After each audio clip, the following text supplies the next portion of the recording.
So Jimmy Kimmel is back on the air, but the left still needs to whine about it some whole bunch more. I mean, I thought it was pretty much the most direct infringement by the government on free speech that I've seen in my lifetime. Yeah. No, really, challenge accepted, old Jakey Tapper, because it actually wasn't the most direct infringement by the government on free speech in certainly my lifetime. Not even close. Jakey, how about this?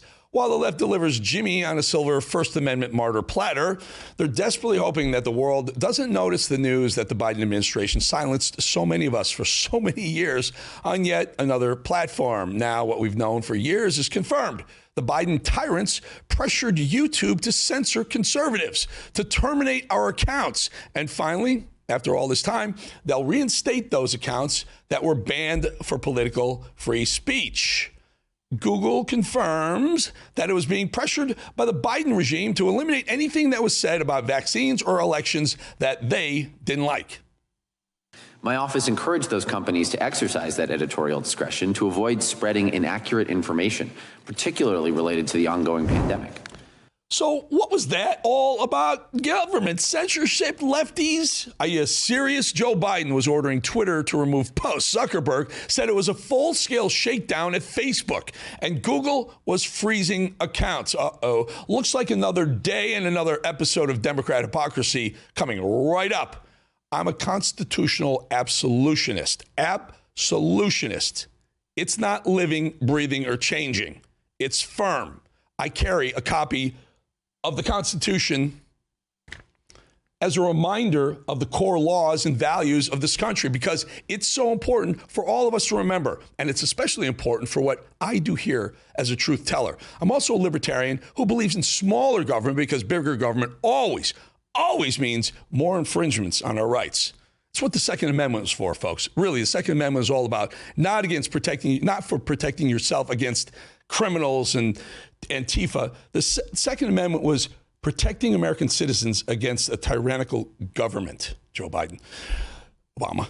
About what happened to Jimmy Kimmel last week. Our First Amendment rights, our freedom of speech is a bedrock of our democracy. But Kimmel told a lie about a murderer on national television just days after that murder. He should have been held to some account. And he was. He was suspended, but Bob Iger's a loser, and now Kimmel's back. It's a gray area when someone, particularly knowing the temperature of a country after a brutal political assassination, decides to dispense an outright dangerous lie. It's also an FCC violation, by the way. Now, whether or not the FCC has too much power and hold over our airwaves is an argument for another day. Like I said, less government is better for me and better for you. Regardless, Kimmel's back and chose to defend his lie with another lie about the man who shot and killed Charlie Kirk. I don't think the murderer who shot Charlie Kirk represents anyone. This was a sick person who believed violence was a solution. He knows what he's doing. By claiming the shooter doesn't represent anyone, Jimmy's trying to absolve the entire left and the trans agenda that created that monster and a whole bunch of other monsters around the country shooting the place up. Minnesota. Should I go on? Because there's plenty. It's a total cop-out. But again, it's his First Amendment right to deliver that opinion, right? Except that it wasn't protected.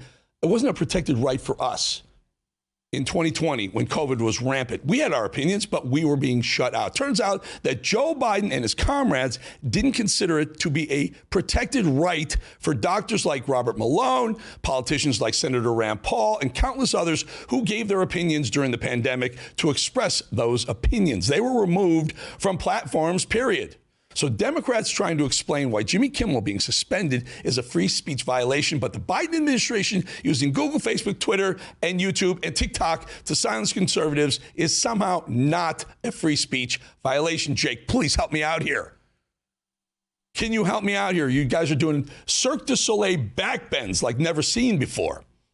And you think they're done with censorship. Well, they're not. On the day that Charlie Kirk was assassinated, Gavin Newsom's California comrades furthered a bill that, under the guise of preventing violent content on social media, listen to this, in California, it says just meant to silence conservative voters. So here's what Gavin Newsom's doing. All Gavin has had to do was sign it into law when he's not busy desperately trying to be any semblance of Donald Trump on his tour of patheticness.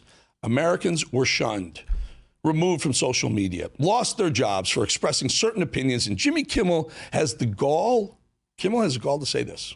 The President of the United States made it very clear he wants to see me and the hundreds of people who work here fired from our jobs. Our leader celebrates Americans losing their livelihoods because he can't take a joke. Well, actually, no, Jimmy, you got to keep your damn job. You even lied through all your teeth when you were keeping your job and when you got your job back, whereas people actually were fired for expressing an opinion during COVID. Also, it's not a joke to lie about an assassin and disrespect an innocent man who was murdered, assassinated in cold blood in front of countless numbers, tens of thousands of young people, millions of people around the world.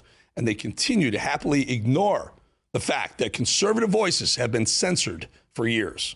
Ted Cruz warned about it. Others warned about it. What we're doing to them right now, they will do to us when a Democrat. This is short-sighted. It makes no sense. But the left has already done it, Joe. You've already done it. For years, you've been doing it. The Biden administration has been caught using the government to force Twitter, YouTube, Facebook, TikTok, and others to censor political enemies, almost always on the right. Joe Scarborough and his cohorts love throwing around the word fascist over and over again, but that kind of censorship is exactly what an actual fascist would do. Censor through the White House, right to Facebook, Twitter, TikTok, and others. Democrats called it fascism when Disney suspended Kimmel for 6 days, but not the fact that conservatives or dissenting voices were silenced for 5 years. And not one member of the left has issued a comment, a letter about the importance of free speech now that this truth is out. That's because they support censorship only as long as it targets their political opponents. We're not going to sit with it. We're not going to let them. We will continue to use our First Amendment right. That was a Freudian slip. Our First Amendment right to make sure it doesn't happen anymore.